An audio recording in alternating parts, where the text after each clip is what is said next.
கிறிஸ்துவுக்குள்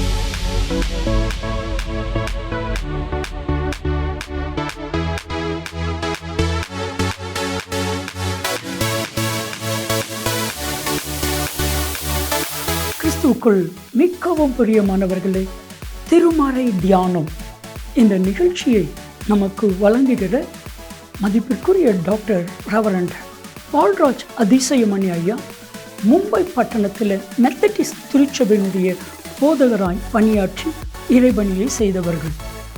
கடந்த 40 ஆண்டுகளாக இந்தியாவிலும் உலகத்தின் பல தேசங்களிலும் ஆண்டவருடைய அருள் வார்த்தையை வல்லமையாய் பிரசங்கித்து வருகிறார்கள். திருச்சபைகள், ஊழியர் நிறுவனங்கள், இன்னும் பல பகுதிகளிலே கர்த்தரால் வல்லமையாய் பயன்படுத்தப்பட்டு வருகிறார்கள்.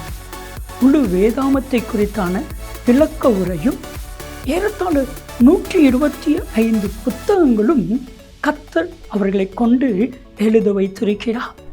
அவர்களுடைய எளிமையான பிரசங்கம், வல்லமை நிறைந்த கர்த்தருடைய வார்த்தை, ஆழமான கருத்துக்கள், வேதாகமத்தினுடைய ஆழமான விளக்க உரைகள் பலாயிரக்கணக்கான லட்சக்கணக்கான மக்களுக்கு மிகவும் பிரோஜனமாக, ரட்சிப்புக்கு ஏதுவாக கர்த்தர் அன்பு ஐயாவை பயன்படுத்தி வருகிறார்.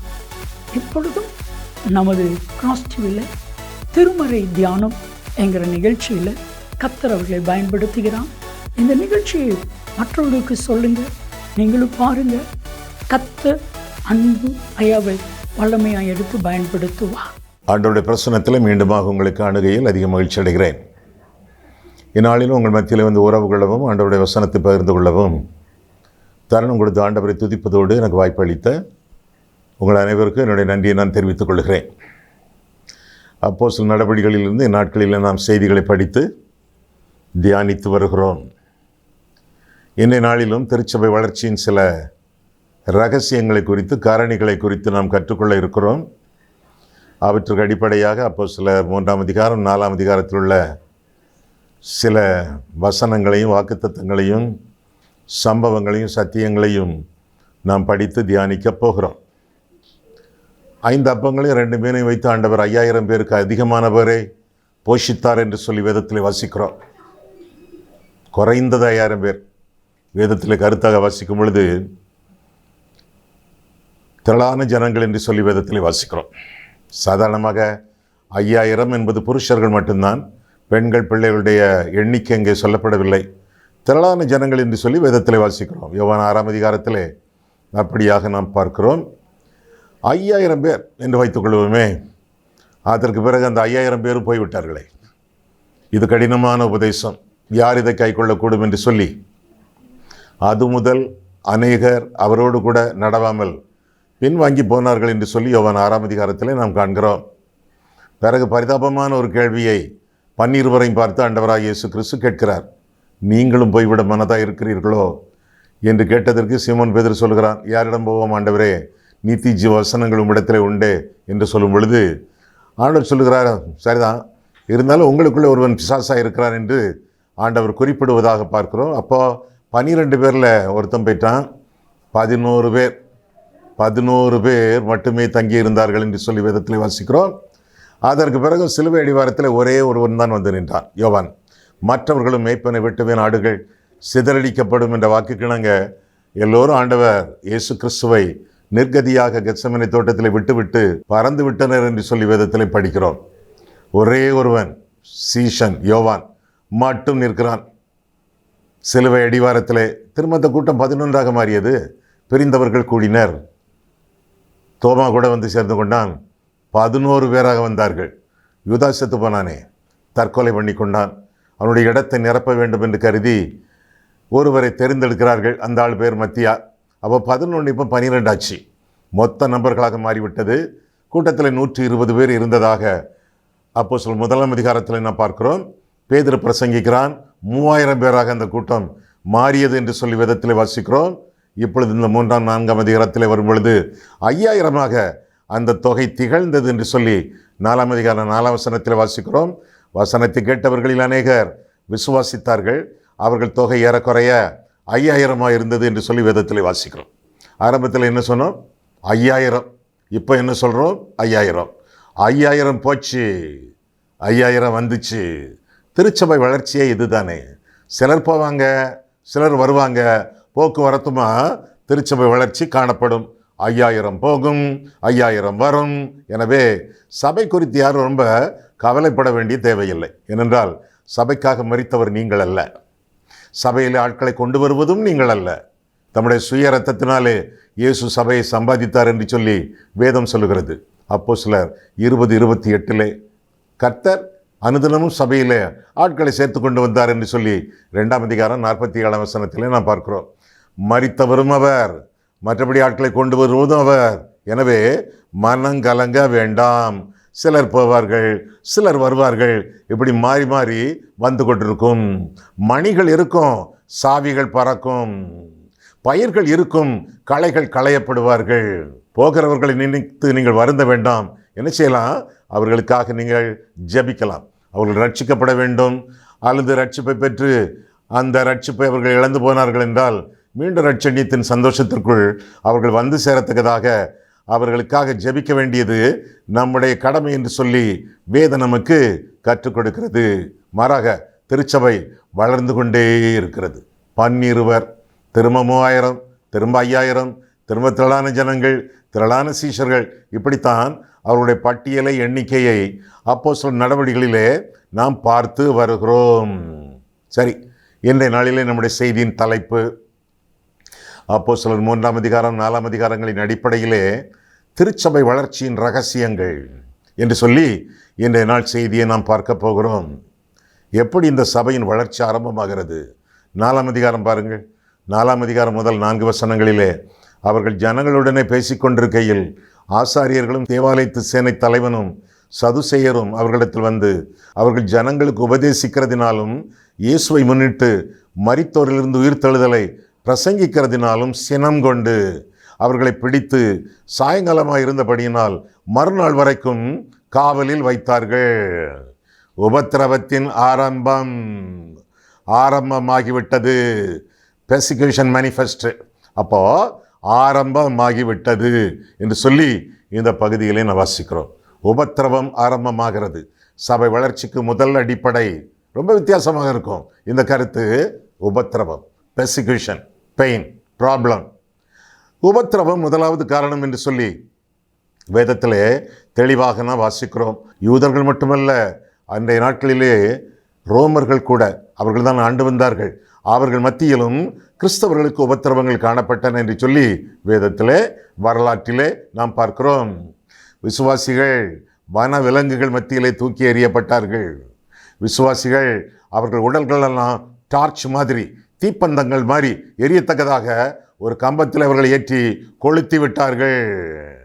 அவர்களை சிலுவையில் அறைந்தார்கள். இப்படி பலவிதமான பாடுகளினூடாக சபை மக்கள் விளங்கினார்கள். அந்த பாடுகளினூடாக திருச்சபையும் வளர்ந்தது என்று சொல்லி நான் வேதத்தில் வாசிக்கிறோம். யோவான் 15ஆம் அதிகாரம் எடுங்கள். யோவான் 15ஆம் அதிகாரத்திலே ஆண்டவர் குறிப்பிட்ட சில தீர்க்க தரிசனங்கள், அவர் கொடுத்த சில வாக்குகள் என்ன? யோவான் 14ஆம் அதிகாரம் 18, 19, 20 நான் பார்க்கும் பொழுது, யோவான் 14, 18 உலகம் உங்களை பகைத்தால் அது உங்களை பகைக்கிறதற்கு முன்னே என்னை பகைத்தது என்று அறியுங்கள். நீங்கள் உலகத்தாராய் இருந்தால் உலகம் தன்னுடையதை சிநேகித்திருக்கும். நீங்கள் உலகத்தாராய் இராதபடியினாலும் நான் உங்களை உலகத்திலிருந்து தெரிந்து கொண்டபடியினாலும் உலகம் உங்களை பகைக்கிறது என்று சொல்லி வேதத்தில் இந்த பகுதியிலே நாம் தெளிவாக வாசிக்கிறோம். இன்னும் 20ஆம் வசனம், ஊழியக்காரன் தன் எஜமானிலும் பெரியவன் அல்ல என்று நான் உங்களுக்கு சொன்ன வார்த்தையை நினைத்து கொள்ளுங்கள். அவர்கள் என்னை துன்பப்படுத்தினது உண்டானால் உங்களையும் துன்பப்படுத்துவார்கள். என் வசனத்தை கை கொண்டது உண்டானால் உங்கள் வசனத்தையும் கை கொள்வார்கள். அவர்கள் என்னை அனுப்பினவரை அறியாதபடியினால் என் நாமத்து நிமித்தமே இவைகளை எல்லாம் உங்களுக்கு செய்வார்கள் என்று சொல்லி நாம் தொடர்பாக இந்த பகுதியிலே நாம் வாசிக்கிறோம். ஆக உலகத்திலே உபத்திரவம் உண்டு, ஆனாலும் நீங்கள் திடன் கொள்ளுங்கள், நான் உலகத்தை ஜெயித்தேன் என்று சொல்லி ஆண்டவர் திருவளம் பெற்றுகிறார். இது யோவான் 16ஆம் அதிகாரம் 2ஆம் வசனம் பாருங்கள். அவர்கள் உங்களை ஜெப ஆலயத்திற்கு புறம்பாக்குவார்கள், மேலும் உங்களை கொலை செய்கிறவன் தான் தேவனுக்கு தொண்டு செய்கிறவன் என்று நினைக்கும் காலம் வரும். அப்பப்பா, எவ்வளவு பெரிய பாடுகள்! கிறிஸ்தவனை கொலை செய்தால் இது ஆண்டவருக்கு செய்யக்கூடிய ஒரு சேவை என்று கருதக்கூடிய காலம் வரும் என்று சொல்லி வேதம் நமக்கு கற்றுக் கொடுக்கிறது. இதை குறித்து அப்போஸ்தலர்கள் சொல்லும் பொழுது, பிறகு நீங்கள் வாசியுங்கள், குறிப்பை நான் உங்களுக்கு சொல்கிறேன். 2 பேதுரு 3 அதிகாரம் 2 வசனம், 1 பேதுரு 2 அதிகாரம் 20 வசனம். ஆண்டவருக்காக பக்தி வைராக்கியமாக ஜீவிக்கும் பொழுது பாடுகள் உண்டு.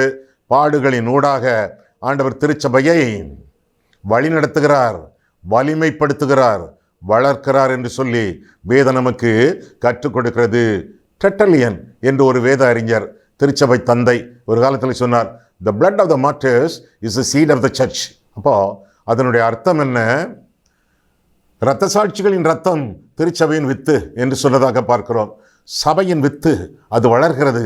யார் மூலமாக? இரத்த சாட்சிகளின் மூலமாக. யார் அந்த இரத்த சாட்சி? நீங்க தானே, நான் தானே. எப்படி? அப்போஸ்தலர் 1 அதிகாரம் 8 வசனத்திலே பார்க்கும் பொழுது, பரிசுத்த ஆவி உங்களிடத்தில் வரும் பொழுது பரவசம் அடைவீர்கள். இல்லை, புது புது அனுபவங்களை பெறுவீர்கள். பிறகு அற்புதங்கள் அடையாளங்கள் உண்டாகும். பிறகு வல்லமையான ஒரு எழுப்புதலின் சாட்சியாக அற்புதங்கள் அடையாளங்கள் செய்யக்கூடிய அசகாய சூரர்களாக நீங்கள் மாறுவீர்கள். பரிசுத்த ஆவி உங்களிடத்தில் வரும் பொழுது பலன் அடைவீர்கள். எதற்கு அந்த பலன்? சாட்சிகளாக மாறுவதற்காக. சாட்சிங்கிற வார்த்தைக்கு உங்களுக்கு அர்த்தம் தெரியுமா? ஆமாம், ஏன் சாட்சி சொல்லுகிறோம்? ஆமாம், ஏன் சாட்சிகளாக இருக்கிறோம்? ஆமாம், ஏன் ஆண்டவருக்கு மகிமையாக சாட்சிகளாக நாங்கள் பாடுகிறோம், பிரசங்கம் பண்ணுகிறோம்? அது சாதாரணம். முக்கியமான அர்த்தம் என்ன தெரியுமா? சாட்சின்னா இரத்த சாட்சின்னு அர்த்தம். சாட்சி என்ற வார்த்தைக்கு வேதத்திலே சரியான பொருள் இரத்த சாட்சி, ஆங்கிலத்தில் மார்ட்டியர்.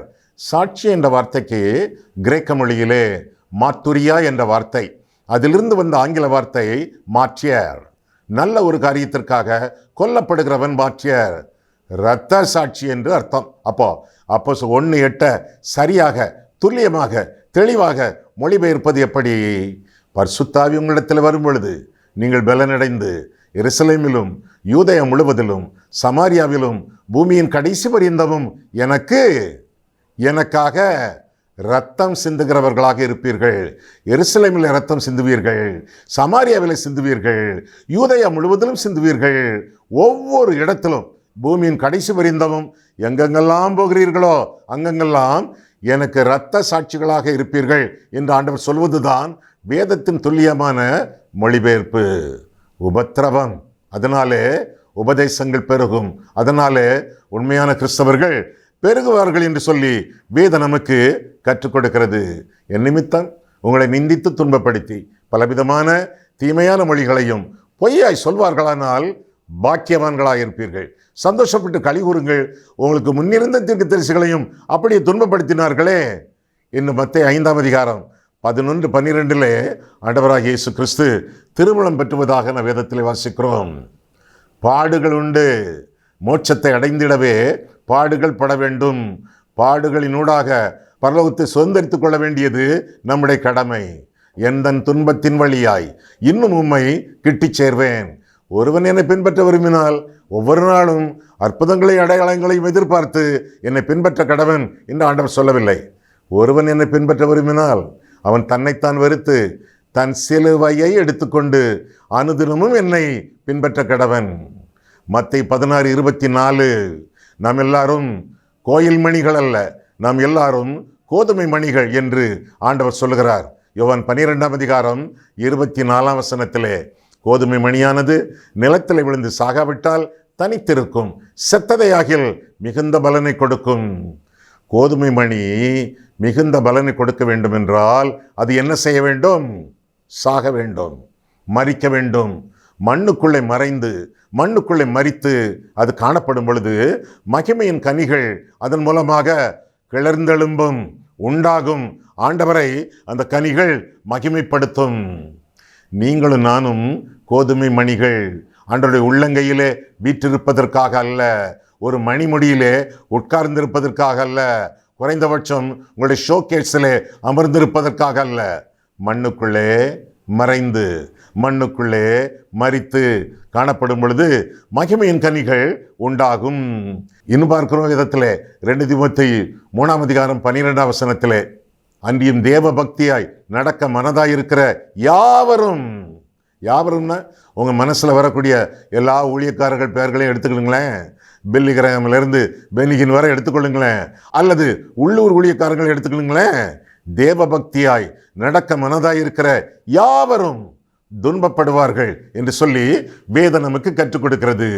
நீங்கள் பிள்ளைகளானால் சுதந்திரருமாமே, தேவனுடைய சுதந்திரரும் கிறிஸ்துவுக்கு உடன் சுதந்திரருமாமே. கிறிஸ்துவுடனே கூட மகிமைப்படும்படிக்கு அவருடனே கூட பாடுபட்டால் அப்படியாகும் என்று சொல்லி ரோமர் 8ஆம் அதிகாரத்திலே 17ஆம் வசனத்திலே நாம் படிக்கிறோம். ஆக நம்முடைய வாழ்க்கையிலே பாடுபடுவதற்காக நாம் அழைக்கப்படுகிறோம் என்று சொல்லி வேதம் நமக்கு கற்றுக் கொடுக்கிறது. பந்தை எடுக்கிறோம், ஒரு அடி அடிக்கிறோம், என்ன ஆகும்? நிலத்துக்குள்ளே புகுந்து விடுமோ பந்து? இல்லை, அது எழும்பி பிரகாசிக்கும். அதுபோல எங்கெங்கெல்லாம் அடி விழுகிறதோ, ஆண்டவருடைய நாமத்திற்காக பாடுபடுகிறோமோ, எழும்பித்தான் பிரகாசிப்போமே ஒழிய அழிந்து போகவே மாட்டோம். ஒரு இந்து அறிஞர் சொன்னார், கிறிஸ்தவர்கள் மூட்டை பூச்சிகள் போன்றவர்கள். அப்படியே விட்டுருங்க, நசுக்குனீங்க அது இன்னும் பல மூட்டை பூச்சிகளாக பரவும். நசுக்காதீங்க, கொடுமைப்படுத்தாதீங்க. அவர்களே ஒருவருக்கு ஒருவர் சண்டை போட்டுக்கொண்டு அழிந்து போவார்கள். நீங்கள் உபத்திரவப்படுத்தாதிருங்கள், உபத்திரவப்படுத்தினால் பெருகுவார்கள். அதுதானே உலகத்தில் நடக்கிறது. உபத்திரவம் திருச்சபையின் வளர்ச்சியை கொண்டு வருகிறது என்று சொல்லி வேதம் நமக்கு கற்றுக் கொடுக்கிறது. நல்ல ஒரு பலூன் தண்ணீருக்குள்ளே வைத்து அமுக்குங்கள், துள்ளி பறக்கும். அது எங்கே அமுக்க முடியும்? எங்கே ரொம்ப பாடுபடுத்த முடியும்? அதெல்லாம் கொஞ்ச நாள் தான். 2 நாள் உபத்திரவப்படுவீர்கள், அப்படித்தானே ஆண்டவர் சொல்கிறார். 10 நாள் உபத்திரவப்படுவீர்கள், அப்படித்தானே ஆண்டவர் சொல்கிறார்.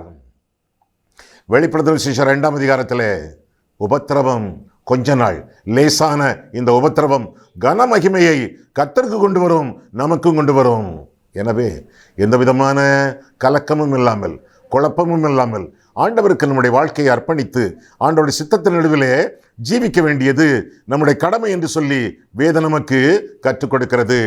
உபத்திரவம் உபத்திரவம் திருச்சபை வளர்ச்சியின் முதலாவது அம்சம், முதலாவது காரணி என்று வேதத்திலிருந்து கற்றுக்கொள்ளலாம். முதலாவதாக பாடுகள் என்று சொல்லி வேதம் கற்றுக் கொடுக்கிறது. ஆங்கிலத்தில் பெர்சிக்யூஷன், பாடுகள். இரண்டாவதாக பரிசுத்த நாமங்கள். பரிசுத்த நாமங்கள், ஆமாம், பரிசுத்த நாமங்கள்.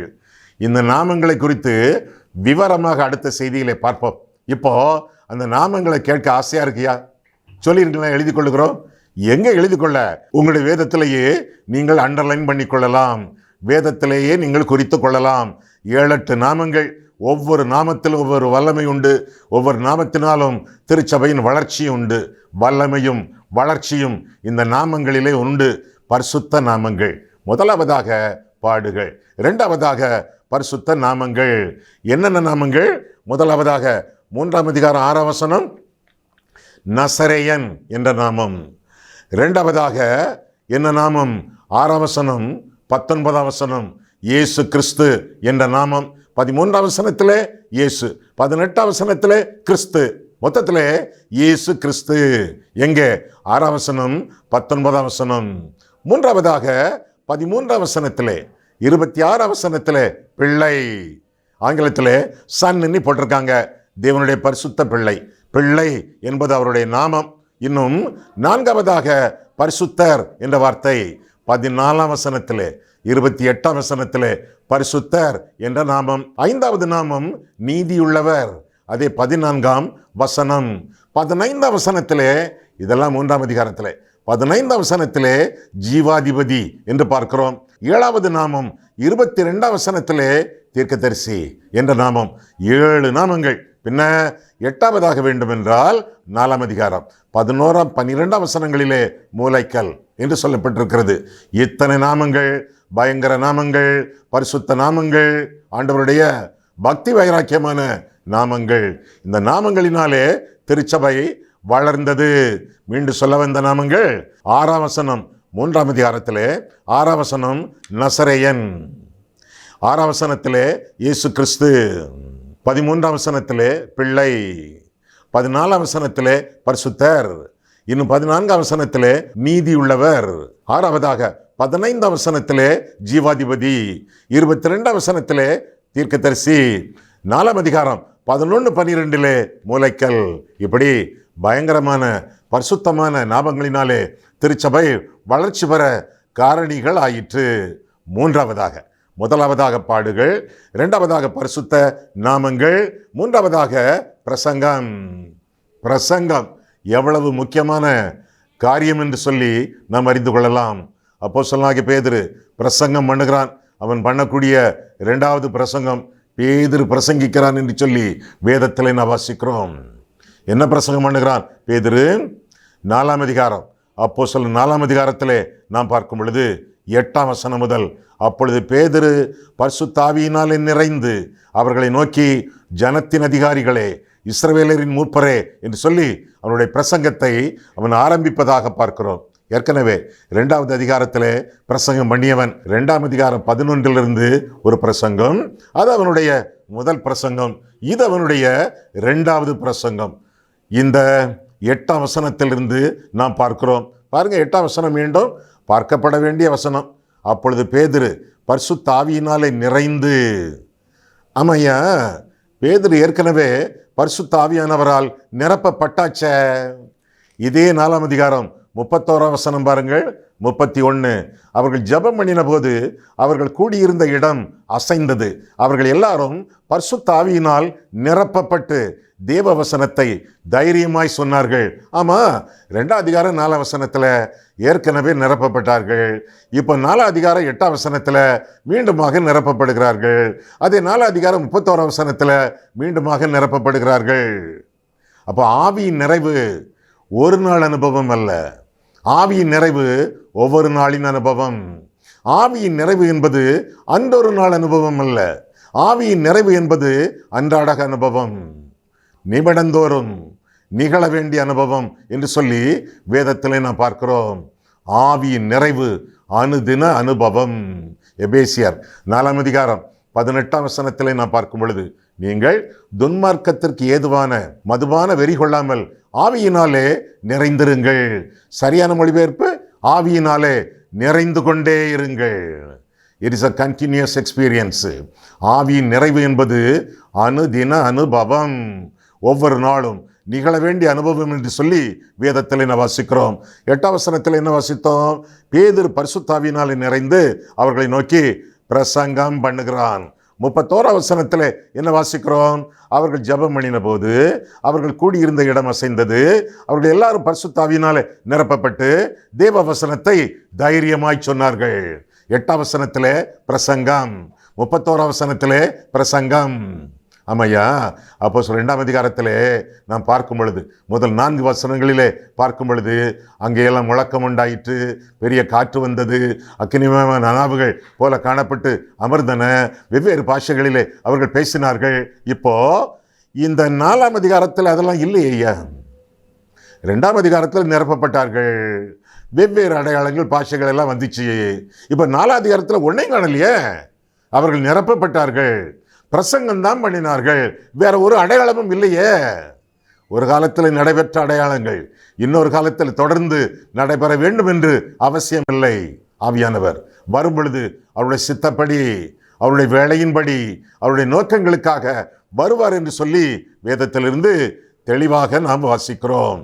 ஆக பரிசுத்த ஆவியானவர் வரும் பொழுது இங்கே பிரசங்கம் உண்டானது என்று சொல்லி வாசிக்கிறோம். என்னென்ன காரியங்கள் பிரசங்கிக்கப்பட்டன வேதத்தில் பார்க்கும் பொழுது, என்னென்ன காரியங்கள் பிரசங்கிக்கப்பட்டன என்று பார்த்தால், 3ஆம் அதிகாரம் 20ஆம் வசனத்திலே பார்க்கும் பொழுது, அவர்களை ரட்சிப்புக்காக வழிநடத்தினார்கள், மனம் திரும்ப அழைத்தார்கள் என்று சொல்லி 3ஆம் அதிகாரம் 20ஆம் வசனத்திலே பார்க்கிறோம். 4ஆம் அதிகாரம் 2ஆம் வசனத்திலே ஆண்டவருடைய உயிர்த்தெழுதலை குறித்து போதித்தார்கள் என்று சொல்லி பார்க்கிறோம். 10ஆம் வசனத்திலே அவருடைய பாவத்தை குறிப்பிட்டு மனம் திரும்புங்கள் என்று சொல்லப்பட்டது. 11ஆம் வசனம் 12ஆம் வசனத்திலே பார்க்கும் பொழுது ஆண்டவருடைய நாமம் மீண்டும் உச்சரிக்கப்பட்டது என்று சொல்லி வாசிக்கிறோம். அது மட்டுமல்ல, அவர் மட்டுமே வழி, அவர் மட்டுமே வாசல், அவர் மட்டுமே கால் மூலைக்கல் என்று அறிவிக்கப்பட்டது. ரட்சிப்பு அடைய, பரலோகத்திற்கு போக ஆண்டவரை மட்டுமே சார்ந்திருக்க வேண்டும். அவரால் அன்றி வேறொருவராலும் ரட்சிப்பு இல்லை. நாம் ரட்சிக்கப்படும்படிக்கு வானத்தின் கீழங்கும் மனுஷர்களுக்குள்ளே அவருடைய நாமமே அல்லாமல் வேறொரு நாமம் கட்டளையிடப்படவில்லை என்று 12ஆம் வசனத்திலே பார்க்கிறோம். நானும் ஒரு வழி என்று ஆண்டவர் சொல்லவில்லை, நானே வழி என்று சொன்னார். நானும் ஒரு வாசல் என்று ஆண்டவர் சொல்லவில்லை, நானே வாசல் என்று சொன்னார். ஆக ரட்சிக்கப்படுவதற்கு ஆண்டவரை வழி, ஆண்டவரை வாசல் என்று சொல்லி வேதம் நமக்கு கற்றுக் கொடுக்கிறது. அவர் காட்டக்கூடிய வழி என்ன வழி? அவரே வழி. இங்க இருந்து சென்னைக்கு போனோம், எப்படி போக அப்படின்னு கேட்டா 2 பேரும் 2 விதமா சொல்றாங்களே. ஒரு ஆள் சொல்றாரு, சென்னைக்கா போனோம், நீங்க இங்க இருந்து திருநெல்வேலிக்கு போங்க, அங்க பஸ்ஸை பிடிங்க அல்லது ட்ரெயினை பிடிங்க, சென்னைன்னு கிளங்க, டிக்கெட் கொடுப்பாங்க, போயிடலாம். அதுதான் ட்ரெயின் கடைசியா நிற்கும், அதுதான் பஸ்ஸும் கடைசியா நிற்கும் அப்படின்னு சொல்றாங்க ஒரு ஆள். இன்னொரு ஆள் சொல்றாரு, சென்னைக்கா போகணும், நானும் அங்கே தான் போகிறேன், என் கூட வாங்க, உங்களை கொண்டு பத்திரமா போய் சேர்த்துறதே, 2 பேரும் சென்னைக்கு போவோம் அப்படின்னு சொல்றாங்க. முதல் ஆள் என்ன சொல்றாரு? வழி காட்டுகிறார். 2வது ஆள் என்ன சொல்றாரு? நான் தான் வழின்னு சொல்றார். என்னை பின்பற்றினால் போதும், என்னை ஏற்றுக்கொண்டால் போதும், என்னோடு நடந்தால் போதும் அப்படின்னு சொல்றார். ஆண்டவர் வழியாக வந்தவர், வழியும் காட்டுகிறவர். எப்படி வழி காட்டுவார்? தன்னுடைய வேதத்தின் மூலமாக, தன்னுடைய வசனங்களின் மூலமாக ஆண்டவர் வழிகாட்டும் தெய்வமாகவும் விளங்குகிறார் என்று சொல்லி வேதம் நமக்கு அறிவிக்கிறது. ஆண்டவராக இயேசு கிறிஸ்துவை இரட்சகராக ஏற்றுக்கொண்டு அவருடைய வழிகளிலே நடக்க வேண்டியது நம்முடைய கடமை என்று சொல்லி வேதத்திலே வாசிக்கிறோம். ஆண்டவர் முக்கியம், அவர் காட்டக்கூடிய வழிகள், அவர் சொல்லக்கூடிய வசனங்கள் அவையும் முக்கியம் என்று சொல்லி ஆண்டவருக்கு மகிமையாக வாழ வேண்டியது நம்முடைய கடமை என்று சொல்லி வேதம் நமக்கு கற்றுக் கொடுக்கிறது. 4வதாக, முதலாவதாக என்ன சொன்னேன்? பாடுகள். 2வதாக என்ன பார்த்தோம்? பரிசுத்த நாமங்கள். 3வதாக பிரசங்கம். 4வதாக ஏற்கனவே சொல்லி விளக்கிய காரியங்கள். பரிசுத்த ஆவியானவர், பரிசுத்த ஆவி, அதைத்தான் 8ஆம் வசனத்தில் வாசிக்கிறோம். பரிசுத்த ஆவியினால் நிறைந்து, அதைத்தான் 31 வசனத்தில் பார்க்கிறோம். பரிசுத்த ஆவியினால் நிரப்பப்பட்டார்கள். பரிசுத்த ஆவி எதற்காக? பிரசங்கம் பண்ணுவதற்காக, ஊழியங்கள் செய்வதற்காக, ஆத்துமாதாயம் பண்ணுவதற்காக. பரிசுத்த ஆவி உங்களிடத்தில் வரும் பொழுது பலனடைந்து எருசலேம், யூதேயா, சமாரியா எல்லா இடங்களிலும் எனக்கு சாட்சி பகர்கிறவர்களாக இருப்பீர்கள். பேதுரு பிரசங்கிக்கிறான். ஒரு காலத்திலே ஒரு வேலைக்காரிக்கு முன்பாக ஆண்டவரை மறுதலித்தவன் இப்பொழுது எழும்பி பிரகாசிக்கிறான். அதே பரிசுத்த ஆவியானவர் ஊழியக்காரர்களை அந்தியோகிய சபையிலிருந்து அகில உலகத்திற்கும் அனுப்பி வைத்ததாக அப்போஸ்தலர் 13ஆம் அதிகாரத்திலே முதல் வசனம் மூலமாக நாம் பார்க்கிறோம். இந்த பரிசுத்த ஆவியானவர் திரித்துவ தெய்வத்திலே 3வது ஆழ்த்தத்துவம், தேவன் தேற்றரவாளன். இவர் சிறுச்சபையிலே எழுப்புதல் அடைவதற்கு இன்னொரு காரணியாக இருக்கிறார். பலத்தினாலும் அல்ல, பராக்கிரமத்தினாலும் அல்ல, என்னுடைய ஆவியினால் ஆகும் என்று ஆண்டவர் சொன்னாரே, அதே ஆவியானவர் திருச்சபை வளர்வதற்கு காரணராக இருக்கிறார் என்று சொல்லியும் வேதம் நமக்கு தெளிவாக கற்றுக் கொடுக்கிறது. பரிசுத்த ஆவியானவர் நமக்கு எதற்காக கொடுக்கப்படுகிறார்? ஆடு திருடுவதற்காக அல்ல, ஆத்தும ஆதாயம் பண்ணுவதற்காக. The Spirit of God is given to us not for sheep stealing but for soul winning. திருச்சபையின் அடிப்படை வளர்ச்சி எல்லாமே ஆண்டவருடைய நாமத்தினாலே ஆவியானுடைய கிருபையிலும் பலத்திலும் அடங்கி இருக்கிறது. ஆக ஆவியானுடைய பிரசன்னத்துக்கும் ஆவியானுடைய செயலாற்றுதலுக்கும் நாமும் ஒப்பு கொடுத்து வாழும் பொழுது திருச்சபை வளர்க்கக்கூடிய காரணிகளிலே நமக்கும் பங்கு உண்டு என்று சொல்லி வேதம் நமக்கு விளக்குகிறது, விவரிக்கிறது. கண்களை மூடுவோம், கர்த்தரை பார்ப்போம். அன்புள்ள ஆண்டவரே, உம்முடைய வசனங்களை ஆராயவும், எங்கள் வாழ்க்கையை ஆராயவும் எங்களை வழிநடத்தினீர். அதற்காக நன்றி செலுத்துகிறோம் சுவாமி. ஆண்டவரே, உம்முடைய நாமத்தினாலே எங்களுக்கு நியமிக்கப்படக்கூடிய பாடுகள் திருச்சபையின் வளர்ச்சிக்கு ஏற்றவை என்பதை புரிந்து கொண்டு, பாடுகள் சகிக்கக்கூடியவை அல்ல, பாடுகள் சுகிக்கக்கூடியவை என்று கருதி ஆண்டவருடைய திருச்சபைக்காக இந்த சிலுவையின் அனுபவங்களை நாங்கள் சிரமேற்கொண்டு வாழத்தக்கதாக கிருபைத்தார். உங்களுடைய பரிசுத்த நாமங்கள் எங்களுடைய சபைகளை வளர்க்குமே, அந்த நாமங்களுக்குள்ளாக நாங்கள் அடங்கி வாழ எங்களுக்கு உதவி செய்யும். அது மட்டுமல்ல, எங்களுடைய வாயின் வார்த்தைகள், சாட்சிகள், செய்திகள், பிரசங்கங்கள் மூலமாக மற்றவர்கள் ஆதாயப்படுத்தப்படுவார்களே. எனவே கர்த்தாவே, வேதத்தை முறையாக நாங்கள் வாசித்து மற்றவர்களிடத்திலே வசனங்களை சாட்சியாக அறிவித்து திருச்சபை வளர்ச்சிக்கு வித்திடத்தக்கதாக ஆண்டவர் எங்களை பயன்படுத்தும். மேலாக ஆண்டவரே, பரிசுத்த ஆவியானவருடைய ஆளுகையிலும் அரவணைப்பிலும் ஆறுதலிலும் நாங்கள் வாழ்ந்து ஆண்டவருக்கு மகிமையாக திருச்சபைகளை முன்னேற்றி செல்ல அருள் செய்யும். இயேசு கிறிஸ்துவின் நாமத்தில் ஜெபிக்கிறோம் பிதாவே, ஆமென்.